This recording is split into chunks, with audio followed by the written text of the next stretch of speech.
Mula pa lang to. At tandaan nyo, si Marcos, 3 taon na lang yan. Gago na yan. Hantod karon, imong tag-20 nga bugas, wagya ko na niabot.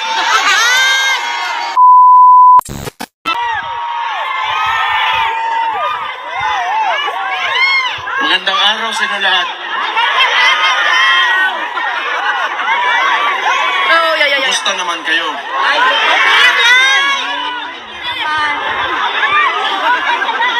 Maraming salamat sa lahat ng pinakita niyong suporta.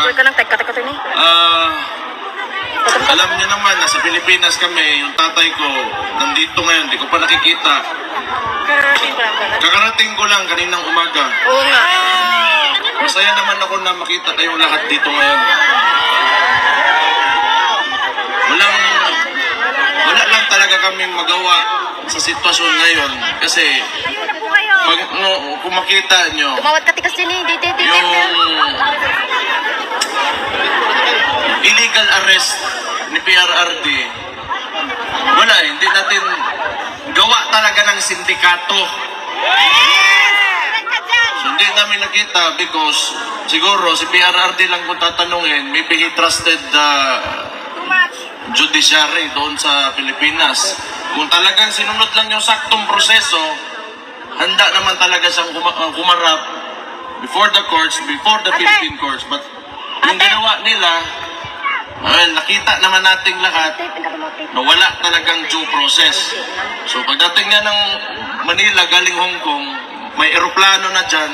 Nagantay. Kaparada. Well, technically, sa nangyari, tawag doon kidnapping talaga. Yes! Wala tayong... Pero, siguro okay na lang kasi nandito naman kayo.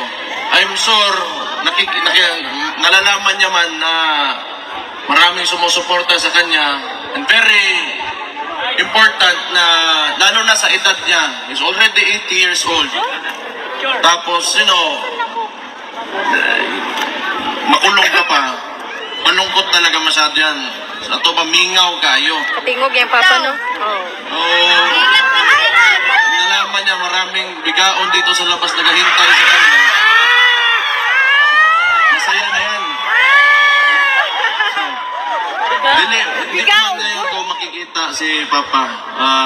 Maybe tomorrow or the following day, sabihan ko na lang na ako lang yung huli nakapunta dito kasi ako yung naiwan doon sa Davao, mayor kasi ako.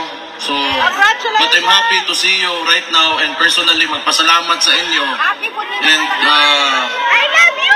tayo naman lahat dito OFW, lalong-lalo na yung birthday din ni PRRD, ni Papa, no? Buong mundo nag-demonstrate talaga natin yung support natin, hindi man lang talaga particularly sa tatay ko, pero sa anong klaseng gusto natin na Pilipinas na magkaroon tayo. At talagang sigurado ako, hindi yung paraan ng administrasyon ngayon. So makita natin, ngayon din, sa ilong eleksyon na nangyari, kung tingnan nyo sa Davao, wala kaming vote buying doon. For the longest time, talaga dito sa Davao, si Rody Duterte, hindi niya sinanay ang mga taga-Davao pagdating sa vote buying. Kasi yan, ang vote buying kasi, gawa lang yan ng kapitalista. Maghanda ka ng pera, tapos pagpasok ng eleksyon, gagamitin mo yung pera na yon para piliin kang tao, para ikaw yung piliin. So, ano ang consequence nun sa lugar nyo? Malama, kung ikaw politiko ka at negosante ka rin at the same time, ang tendency niyan, babawiin mo yung nawala mo yung pera mo kasi nangapital ka pagpasok mo sa posisyon. Mahalaga. Yun na nga, ever since, ang ginagawa namin sa Davao, kinukuha namin yung mga nagbibigay na those who engage in vote buying, but still, we vote for those who we truly believe should run government. So hindi na natin maiwasan na may mga politiko talaga gumagamit ng pera to convince para mabigay sa kanila yung boto. Pero isipin nyo, pag naglabas ng pera yan, that is what capitalists do. Hindi pwede yan na maglabas ng pera, tapos bawiin, hindi nila bawiin. Malabo yan. Pero pwede naman talaga na kung pumasok sila dyan, o di parusahan nyo, you take their money, then you vote for those who sino talaga yung karapat-dapat na mamuno dyan sa lugar. So, nakita natin, tingin ko nga, ang pakiramdam ko sa Pilipinas, slowly, it is going through a transformation. Kasi itong eleksyon na yun, na ito, marami ang mga nanalong kasama natin. Kahit papano, sa PDP Laban, yung results, na even without the resources that the opponents had, okay yung resulta natin kahit di man pumasok. Pero sige lang, simula pa lang to. At tandaan nyo, si Marcos, 3 taon na lang yung gago na yan. Tigil na! Bangag! Bangag! I love you! Bangag! Listen! Kung kinaya natin 3 taon, ako sa Davao na bilang alkalde doon, pinahirapan nila ako, wala. Bakit ako malakas? Bakit ang Davao City andyan pa rin ngayon? Bakit si VP, yung kapatid ko, hindi tumitigil? Kasi alam namin na kayong mga Pilipino, kayong mga OFW dito, nasa likod namin lagi.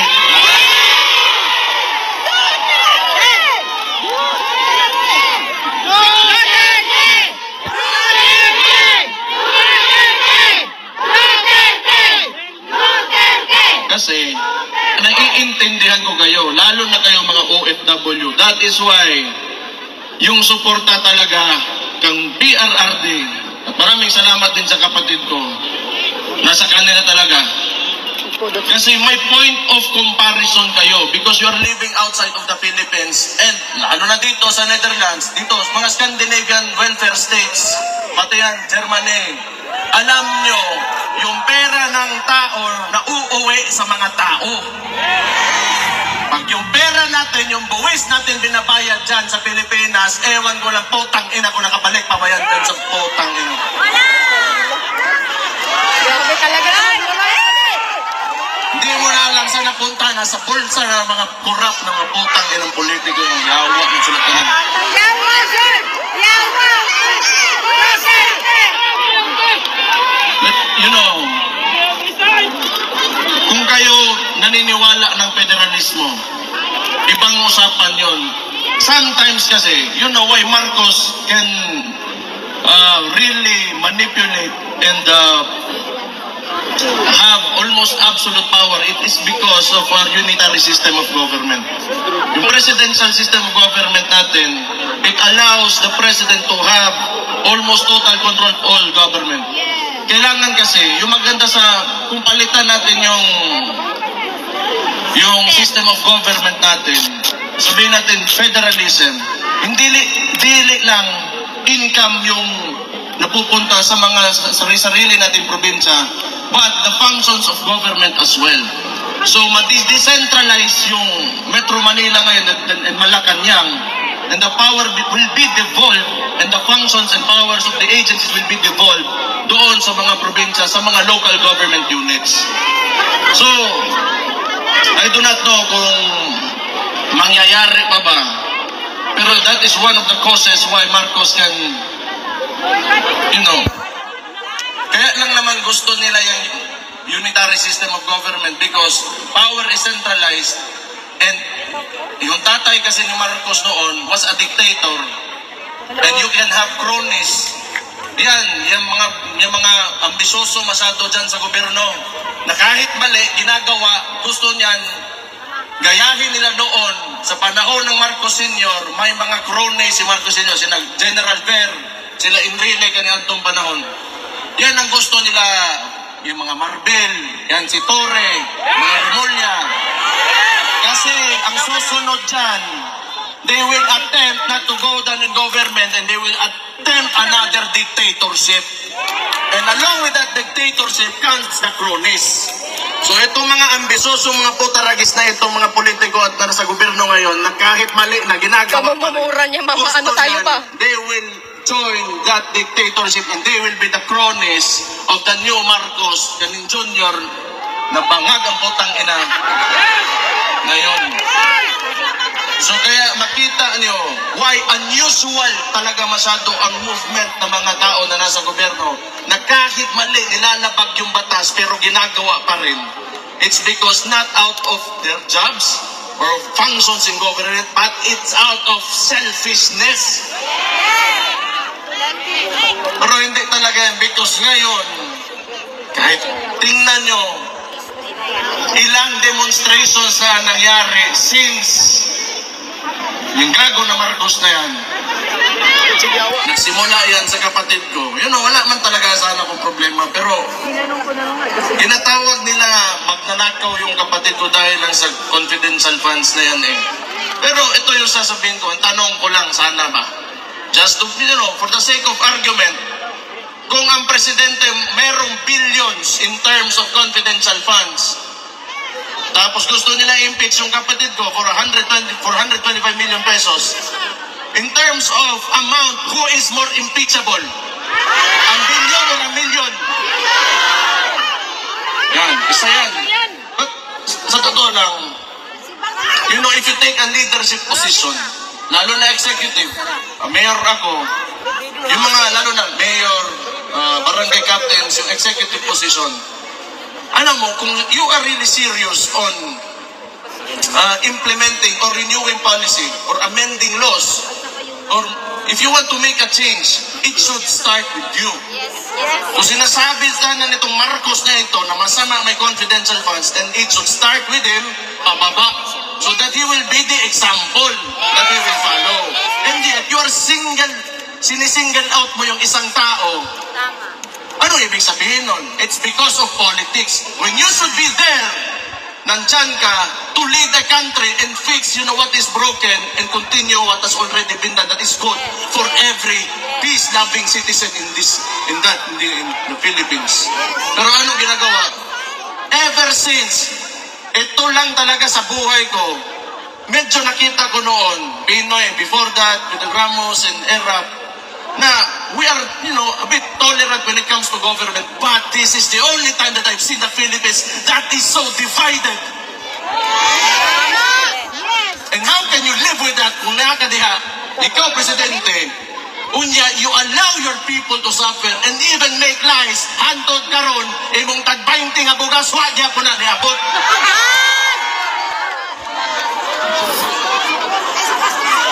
Matay may mo, masabuang sa lingkod, ginaana. Pero, as I said earlier, tanaw na ko, you know, like everybody's really putting it out there ba, yung nararamdaman nyo, now you really feel kung anong gusto nyo direction para sa bansa natin. That's good. I think you should continue doing this kasi we will do the same thing. I will do the same thing. It will be not for ourselves, but it will be for the future of our children, our grandchildren, and our country. So yun na mahalaga. Maybe someday, hindi na lalaki yung mga anak natin o yung mga apo natin, iba. Maybe they will be facing not the same problems na ito, lalo na itong malala talaga itong administrasyon na ito. Tingnan nyo, kahit kasama nila sa alyansa, nung pagpanalo ni Ping Lacson, what did he say? The 2025 budget is the most corrupt budget in Philippine history. Yes! Kahit kasama nila mismo, natapos na sandali, sinabi na nila. Wala talagang... Sa totoo lang, hindi ko maintindihan why they can afford to do all of this. And 2028, matatapos din ang termino ni Marcos. So anong gusto niya? Hindi ko talaga alam.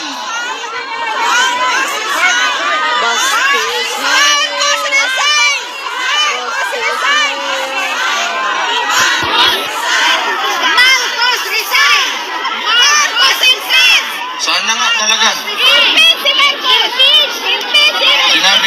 Sinabi ko na yan eh. Noon pa yan. Last year, nung nagsimula ito lahat, nakita ko na talaga, itong, the way they run things, yung pakiramdam nila, para silang hari eh. Everybody below them, wala na kayo, we are slaves. Kita niyo, Pilipinas ngayon. Sometimes, I don't even want to believe yung mga sinasabi sa akin ng mga kaibigan ko sa ibang lugar. Luckily for us sa Davao City, we have been able to maintain the peace and order and the services na hinahatid ng government namin sa mga constituents namin. But it's really sad to hear other people who are disappointed with what's happening now in the country. But ito rin yung maganda rin. Maging contrast ito. If you truly believe in the governance of Rudy Duterte, may anak pa naman siya dyan, isa na yung kapatid kong babae. Kung gusto niya ipatuloy yung tunay na pagbabago, pilitin natin na tumakbo ito noong 2028.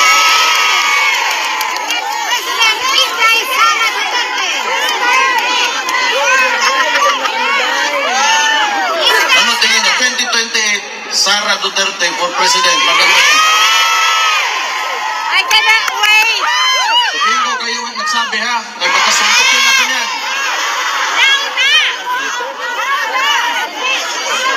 Pero ito yung gamitin talaga natin na experience natin when the government fails its people. Ito yung best example talaga. Itong gobyerno talaga na ito. Kahit man lang sa wala, puro kalokohan talaga. Kahit press release, kalokohan, puro kasinungalingan, puro politics. Wala kayo makita bagong tulay ngayon. Wala kayong makita. Ewan ko na lang. But anyway, ayoko na magsalita masyado ng sobra pa nito. I'm just happy to be here, to see all of you, and sa mga lahat ng nakikinig na mga OFW na sa ibang bansa ngayon. Alam ko malakas talaga ang suporta ni Papa galing sa mga OFW natin. Salamat, kaayos ng tanan. Sayaw mo na, sayaw! Sayaw! Sayaw daw sa sir! Sayaw! Sayaw sa Pangilian! Dili kabayran ang kuhan. Suporta ngayon yung kinapakita. So, Sabak ka diri! on my part, bilang anak ni Rudy Duterte, I will look for a way and I will fight for you back in the Philippines when I go back there. May 3 taon pa, hindi nila ako natakot for the first 3 years, and I'm sure hindi nila ako matatakot for the next 3 years. Malabo yan. Kay mga pisot sila, buwisit. Sayaw sa daw sir! As long as we remain to be peaceful and God-fearing Filipino citizens, believe in the have aspirations for our country. Andun naman kami lahat, yung mga kababayan nyo nandun, lumalaban talaga kami. Lahat naman tayo, ang problema lang talaga sa Pilipinas, because of very centralized government, yung mga nasa taas, may mga posisyon, yung mga matagal na political dynasties, gusto ng ganun eh. Because they can maintain their power. Because it's a conservative form of government. Kasi pag naging progresibo tayo, threatened yung mga positions nila. Gusto kasi nila, ituturo lang sa presidente sino malalagay, ganun. Government ngayon is not based on merit, but tingnan nyo, anong nangyari? You have a chief PNP na 3 ranggo ang tinalunan para maging chief PNP. It's because this is not merit-based promotion. Pabor-pabor-based promotion eh. Diba? So, balik na ako dito, I have to face that. Basi kung sana po yung buhato na ng diwata, bullshit na ito. Limang ka, nagtinta lang ng Pares Overload, sumali ng party list, naging kidnapper, naging chief PNP si Diwata. Nadamay pa si Diwata. Si Raulo. Pero alam niyo, tingin ko, pag magkuha yan ng neuro exam, di yan makabasar. Buang talaga yan. No, nobody in their right mind would do what he did. Yung sinakay niya si PRT sa aeroplano because he is a police officer. He knows the due process. Kung nag-iisip talaga yon, kung may sakto yung utak niya, hindi, bagsak sa neuro yan. Sigurado ako. Along the way, may bakukang na nasuot sa utok, ana ba? Sa ulo. Magkakaon siguro panos nga, sa barya, pansit. Oo na, pero nobody in the right mind would do that. That's totally illegal, and you know, the consequences of these actions are heavy, sa totoo lang. But we have a government nga, who doesn't seem to know what the Constitution is. Anyway, umana man taong storya, gusto ko kuhan, ipaniunto na karon sa inyong tanan, mga gwapa o gwapo diha. Sayaw sa daw, sir! Sayaw sa daw! Wala naman kayo. Ilyas! Mabuhay kayong lahat. Sayaw sa daw, sir! W's. Mabuhay ang Pilipinas. Sayaw, sir! Sayaw sa daw, sir! Ilyas, sir! Sayaw!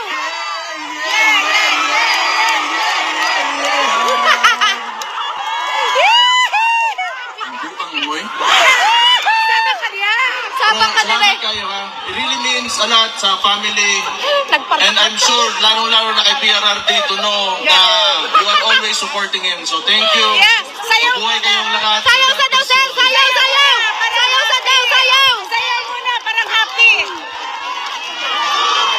Maraming salamat po, Vice Mayor Sebastian Baste Duterte. Okay pa ba kayo?